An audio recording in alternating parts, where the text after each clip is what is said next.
Williamson County commissioners are already in the midst of a lawsuit. Asking me what my political affiliation was, my views on abortion, my views on gay marriage.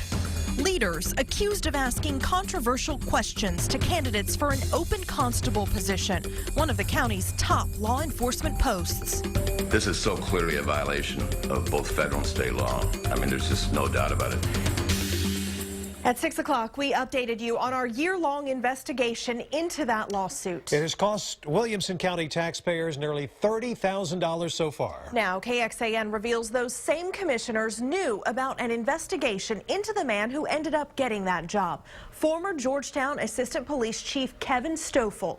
KXAN investigator Robert Maxwell went straight to the county judge to find out just how closely they vetted Stofle. What about this, though, at the time? Did you even see this document? Did commissioners look at this document and the report from the Texas Municipal Police Association at the time? Or did you just get Mr. Stofle's version of events? I don't remember exactly. Probably got his version. So you don't remember I what? also know that it was followed up with other witnesses. Sure. Witness is one thing, but did you actually look through these reports? One talks about Stofle being involved in a cover-up, the fact that he never identified himself as a police officer. We talked about that, yes. But did you look through the documents? I don't know that I looked through the document. I don't remember. Should you have? Should commissioners have? I think if I got a report from an individual and had backup from other people who were involved in that, I don't know that reading the document would have been any different. What we showed Judge Gattis is this Texas DPS report. It reveals details about the night in February 2006 when then Georgetown Assistant Police Chief Kevin Stofle picked up a friend. She crashed her SUV on the way home from this restaurant where Stofle was hosting a birthday party for his wife. Witnesses were quick to call 911. 911, what's the address of your emergency? Not in an accident, but it happened on a street. It almost hit our house. Okay, there was an accident? Yes. But they're trying to tow the car away. It was a woman that was involved. She was driving. She had a daughter in the car. The report shows before midnight that night, Gwen Abel called Kevin Stofle to get her and her 7-year-old daughter. Neither was hurt in the wreck, only half a mile down the road from where the party was. Stofle came to the raid and called a tow truck to collect the wrecked Chevy Tahoe. These police photos taken the next day show a badly damaged front end and 3 blown tires. By state law, police must be called to any accident where the vehicle is not drivable and damage is estimated at more than $1,000. The tow driver at the scene told the responding trooper he estimated damage at $3,000. The trooper was amazed Stofle, a 25-year law enforcement veteran, did not call for police himself.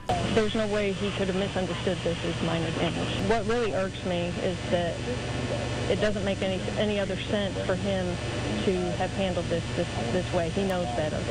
Why didn't you see that night as, as an experienced investigator, experienced law enforcement officer? Well, if you look at that, I don't see that as that extensive damage. We're in Wahlberg on the side of the road. There's no lights. There's no street lights. It's 11 or 11:30 at night.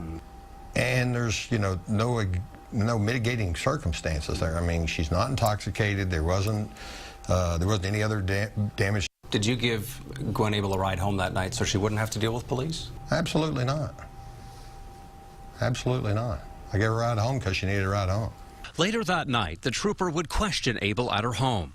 The report notes she could smell the strong odor of an alcoholic beverage coming from Abel's breath, and her eyes were bloodshot and glassy. The trooper concluded Abel was driving while intoxicated with a child, and it was being covered up by Stofle. In the end, the grand jury didn't have enough evidence to bring charges against Abel or Kevin Stofle.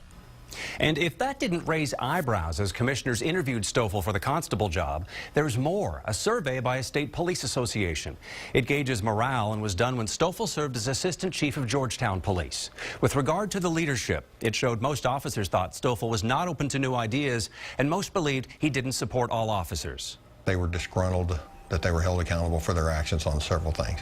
They weren't happy with the chief about it. He had handed out quite a bit of discipline over a period of time. This coming spring, it will be Williamson County voters who render their opinion on Stofle, who retired from Georgetown PD with a clean employment record after putting in 30 years. As long as people will continue to elect me, hopefully they think I'm doing a great job and they'll continue to elect me and I'll continue to serve them.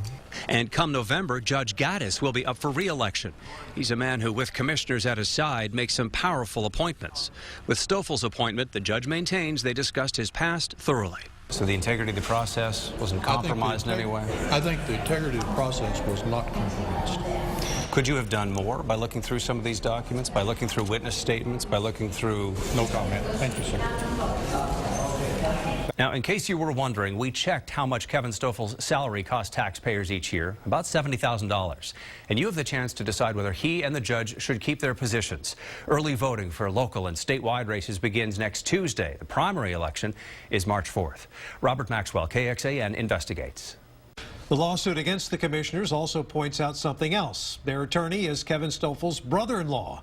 But commissioners tell us he was not involved in the constable hiring process. And the Williamson County Attorney's Office is the one actually handling the lawsuit. We will continue to follow the developments in this story for you. If you have a story tip you'd like KXAN News to investigate, send us an email to investigates@kxan.com or call our tip line 512-703-5255.